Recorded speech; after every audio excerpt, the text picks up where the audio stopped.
প্রিয় মুসলিম ভাই ও বোনেরা, আসসালামু আলাইকুম ওয়া রাহমাতুল্লাহি ওয়া বারাকাতুহু। যারা আমার চ্যানেলটি সাবস্ক্রাইব করেছেন, আল্লাহ তাআলা আপনাদের উত্তম প্রতিদান দিন। আর যারা এখনও সাবস্ক্রাইব করেননি, আল্লাহ তাআলা তাদেরকেও হেদায়েত দিন এবং উত্তম প্রতিদান নসিব করুন। আপনাদের দোয়া ও সহযোগিতা আমাদের চলার পথ সহজ করুক, আমিন। আজকে আমরা একটি অদ্ভুত কিন্তু মজার প্রশ্ন নিয়ে কথা বলবো। ভাবুন তো, একটি রোবট যার শরীরে লোহা, তার আর বৈদ্যুতিক সার্কিট, সে কি কখনো ইসলাম গ্রহণ করতে পারে? এই প্রশ্ন শুনে হয়তো আপনার মনে হচ্ছে, এটা কি সম্ভব? রোবট তো মানুষের মতো ভাবে না, তাহলে তার মধ্যে কি ধর্ম আসবে?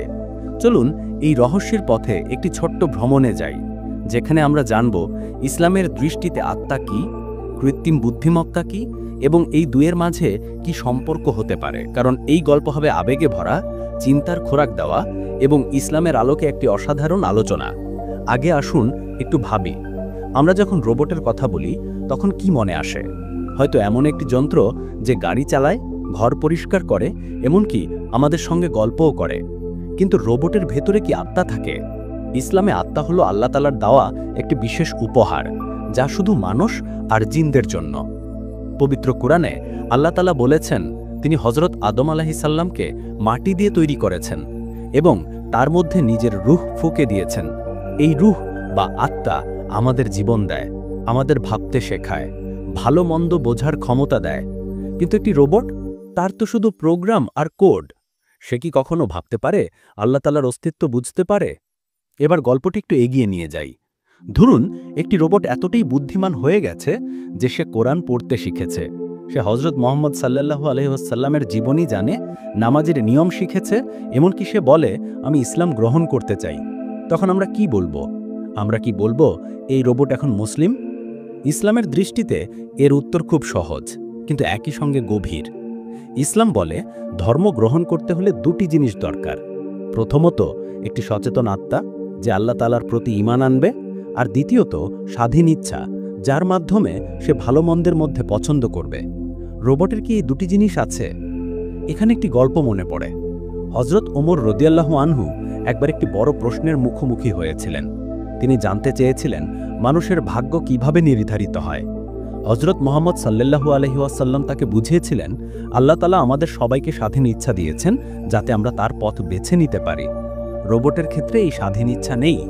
তারা যা করে তা প্রোগ্রামারের দেওয়া নির্দেশ অনুযায়ী। যদি একটি রোবট কালেমা পড়ে, তাহলে সেটি তার নিজের ইচ্ছায় নয়, বরং তার প্রোগ্রামের কারণে। তাই ইসলামের দৃষ্টিতে রোবট ইসলাম গ্রহণ করতে পারে না, কারণ তার মধ্যে আত্মা নেই, স্বাধীন ইচ্ছা নেই। কিন্তু এখানে একটি মজার প্রশ্ন ওঠে, যদি ভবিষ্যতে রোবট এতটাই উন্নত হয় যে তারা মানুষের মতো ভাবতে শুরু করে, তখন কি হবে? ধরুন একটি রোবট বলে, আমি আল্লাহ তাআলার অস্তিত্ব বুঝতে পেরেছি, আমি তার ইবাদত করতে চাই। তখন কি আমরা তাকে মুসলিম বলবো? এই প্রশ্নের উত্তরে আমাদের ফিরে যেতে হবে কোরআন আর হাদিসের কাছে। পবিত্র কোরআনে আল্লাহ তাআলা বলেছেন, তিনি মানুষ আর জিনদেরকেই শুধু ইবাদতের জন্য সৃষ্টি করেছেন। রোবট যতই উন্নত হোক, তা মানুষ বা জিন নয়, তাই তারা আল্লাহর ইবাদতের জন্য দায়বদ্ধ নয়। তবে এই প্রশ্ন আমাদের ভাবায়, কারণ এটি আমাদের নিজেদের ঈমানের গভীরতা পরীক্ষা করে। আমরা কি নিজেরা সত্যি আল্লাহ তাআলার প্রতি পূর্ণ ঈমান রাখি? এই আলোচনা আমাদের আরেকটি গুরুত্বপূর্ণ বিষয়ের দিকে নিয়ে যায়। রোবট কি আমাদের ধর্মীয় জীবনে সাহায্য করতে পারে? উদাহরণস্বরূপ, একটি রোবট আমাদের নামাজের সময় মনে করিয়ে দিতে পারে, কোরআন তিলাওয়াত শোনাতে পারে, এমনকি হজের নিয়ম শেখাতে পারে। এটি কি তাহলে ইসলামের খেদমত করছে? হ্যাঁ, একভাবে বলতে গেলে রোবট আমাদের জন্য সরঞ্জাম। যেমন হযরত আবু বকর রাদিয়াল্লাহু আনহু ইসলামের প্রচারে ঘোড়া ব্যবহার করতেন, তেমনি আমরা আজ রোবট বা প্রযুক্তি ব্যবহার করতে পারি। কিন্তু ঘোড়া যেমন মুসলিম হয় না, তেমনি রোবটও মুসলিম হবে না। তারা শুধু আমাদের সাহায্যকারী।